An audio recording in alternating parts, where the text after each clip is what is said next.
Europe 1. Journal de 7h sur Europe 1 présenté par Victor Pourchet. Bonjour Victor. Bonjour Dimitri et bonjour à tous. Plus de primes Jeux Olympiques ou la grève, les syndicats des transports en région parisienne ont mis une nouvelle fois leurs menaces à exécution. Appel suivi par les salariés des principaux aéroports, mais comme souvent, c'est dans les trains que c'est le plus compliqué ce matin. Bonjour Antoine Bienvaux. Bonjour Victor, bonjour à tous. En direct de la gare Saint-Lazare à Paris, trafic annoncé très perturbé pour les Transiliens et les RER. Antoine, c'est déjà la galère ? Oui Victor, je me trouve devant les panneaux d'affichage de la gare qui indiquent des annulations de trains en cascade ce matin. Le 7h10 pour la Défense, le 7h20 pour Nanterre ou encore le 7h02 pour Cergy. Tous ces trains que je viens de vous citer ont été supprimés. Seulement un train sur 3 circule en moyenne aujourd'hui sur ces lignes. Alors devant les panneaux d'affichage, on s'arme de patience depuis tôt ce matin, comme cette voyageuse assez remontée contre les grévistes. Il nous embête un peu. Le premier, il a été supprimé, comme je savais en fait qu'il y avait grève, donc le premier a été supprimé et j'ai eu le deuxième. Voilà. Il faut s'y prendre à l'avance. Tous les grévistes abusent, c'est tout. Et qu'ils fassent comme nous. Moi, je travaille dans une banque, j'ai pas le droit de faire de grève ou je ne fais pas de grève, mais qu'ils fassent comme nous, qu'ils bossent et c'est tout. D'autres n'ont en revanche pas eu la chance de trouver un train ici à la gare Saint-Lazare. Cette autre voyageuse a dû se débrouiller autrement. Écoutez, je suis obligée d'arriver en retard à mon travail. J'ai pas le choix. Je vais prendre le métro et puis après je prends un bus. Une demi-heure en plus. Je m'en doutais, mais bon, je me disais, il y a toujours un train. Il n'y a pas de train, il n'y a rien. Tant pis, on va faire avec. Et ils sont beaucoup, comme elle, à faire avec, à avoir modifié leur trajet ce matin. Les messages sonores diffusés par la SNCF dans la gare conseillent d'ailleurs fréquemment aux usagers de modifier ou tout simplement de reporter leur déplacement. Merci Antoine Bienvaux en direct de la gare Saint-Lazare pour Europe 1. On vous retrouvera d'ailleurs dans le journal de 8h. L'actualité, ce sont aussi ces militaires en passe d'être déployés en Nouvelle-Calédonie pour protéger les bâtiments publics des émeutiers. Annonce d'Emmanuel Macron après un conseil de défense hier soir, à l'issue duquel le chef de l'État a pourtant assuré que la situation était en net progrès. La Nouvelle-Zélande et l'Australie affrètent en ce moment même des vols pour évacuer les ressortissants de l'archipel français. Des évacuations rendues possibles par cette vaste opération de gendarmerie. Toujours en cours, William Molinier. Sa mission, rétablir la circulation entre l'aéroport et Nouméa. L'axe est hautement stratégique. 60 km de route territoriale relient le tarmac de l'aéroport international à la capitale. Près de 80 barrages ont été levés grâce au renfort de 600 gendarmes. Mais l'ensemble de l'itinéraire doit désormais être sécurisé avant de pouvoir rétablir la circulation et reconnecter l'archipel au reste du monde. Certaines portions de la route ont été complètement détruites par les émeutiers. Il faut déblayer les carcasses de voitures, parfois reconstruire provisoirement la chaussée, le tout sous la menace de nouvelles embuscades des bandes armées, précise une source militaire. Selon les informations d'Europe 1, l'envoi de véhicules Centaure de la gendarmerie est à l'étude. Ces nouveaux blindés sont équipés de radars de départ de coup. Surtout, ils peuvent transporter des troupes en toute sécurité. Le GIGN s'attache principalement à traquer les leaders des émeutes, des opérations ciblées pour ensuite les remettre à la justice. En cas de condamnation à plusieurs mois de prison, certains pourraient être transférés par avion pour purger leur peine dans les prisons en métropole.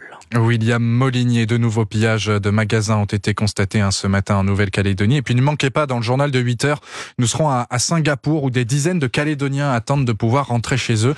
Et ils s'angoissent du sort de leur famille, vous l'entendrez. Vous écoutez Europe 1 matin, il est 7h05. C'était l'événement politique hier soir, Europe 1 et CNews face à Jordan Bardella. La tête de liste Rassemblement National, toujours largement en tête des intentions de vote pour les élections européennes. 31%, soit 15 points de plus que la majorité. Mais pendant une heure, sur nos antennes, Arthur Delaborde, Jordan Bardella n'a pas défendu son avance. Il est parti en quête de nouvelles voix, en jouant notamment clairement la carte du vote utile à droite. Offensive, Jordan Bardella pilonne ses adversaires de droite. Éric Zemmour démontre encore une fois qu'il est peut-être pas le responsable politique de l'esprit de finesse. Probablement que, en débattant avec M. Boyard de la France Insoumise, M. Bellamy en adopte aussi les codes, les mœurs et les outrances. Et s'il ne retient pas ses coups contre leurs dirigeants, le président du RN compte néanmoins sur les électeurs de Reconquête et des LR pour bâtir l'union des droites autour de son parti. L'union ne fait pas seulement la force, l'union fait la France. Précisément, dans le cadre du redressement du pays, nous aurons besoin de la mobilisation de tous, de l'énergie de chacun.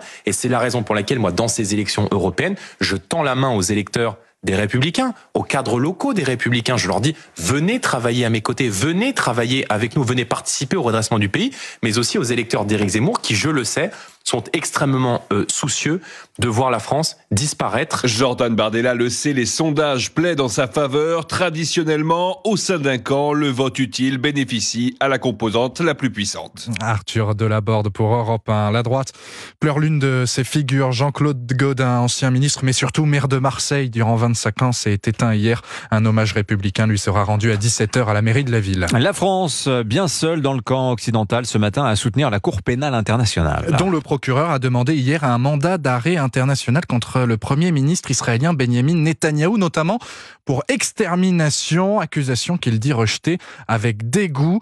Vive réaction aussi de Joe Biden, le président américain. Écoutez. Je vais être clair. Nous rejetons la demande de mandat d'arrêt de la CPI à l'encontre des dirigeants israéliens. Quoi que ces mandats suggèrent, il n'y a pas d'équivalence entre Israël et le Hamas. Et Israël veut tout faire pour protéger les civils. Je vais être clair, contrairement aux accusations portées contre Israël par la Cour pénale internationale, ce qui est en train de se passer n'est pas un génocide. Nous rejetons cette idée et nous serons toujours aux côtés d'Israël. Et je vous rappelle également que des responsables du Hamas sont ciblés par des demandes de mandat d'arrêt pour extermination, viol et prise d'otages. Europe 1, il est 7h08. Un Français sur 4 en souffre en ce moment. Alerte au pollen. Alerte rouge lancée par le réseau national de surveillance aérobiologique. Seuls 10 départements du Nord sont épargnés. Alors même si on pense souvent au soleil quand on parle de pollen, les coupables, Camille Moreau, ce sont bien les pluies des dernières semaines. Oui, la pluie favorise la pousse des mauvaises herbes et des herbes hautes qui produisent les graminées. Elles se multiplient sous l'effet de l'eau et quand les beaux jours reviennent, les plantes libèrent encore plus de pollen. Mais ce n'est pas tout, explique l'allergologue Sophie Silcré-Grieux. Les vents qui accompagnent l'orage projettent les pollens au sol, mais ces pollens éclatent comme la coquille de noix et libèrent des quantités plus importantes de protéines allergisantes. Donc il est classique qu'après les périodes d'orage, on voit des exacerbations, des aggravations d'asthme. Et ce phénomène porte un nom, c'est l'asthme d'orage. Les crises sont amplifiées, la respiration devient sifflante, un essoufflement important, une gêne au niveau de la poitrine et une aggravation de la toux peuvent aussi apparaître. Pour limiter les effets du pollen, quelques conseils pratiques. Évitez le sport en extérieur, ne faites pas sécher votre linge dehors et rincez-vous le visage et la tête tous les soirs pour éliminer les grains de pollen qui se coincent dans les cheveux, mais aussi dans les cils et la barbe. Camille Moreau, et bon courage à tous nos amis allergiques, évidemment. Merci beaucoup Victor Pourchet, vous en faites partie ou pas? Pas du tout. Oh, J'ai cette chance-là. Merci beaucoup Victor.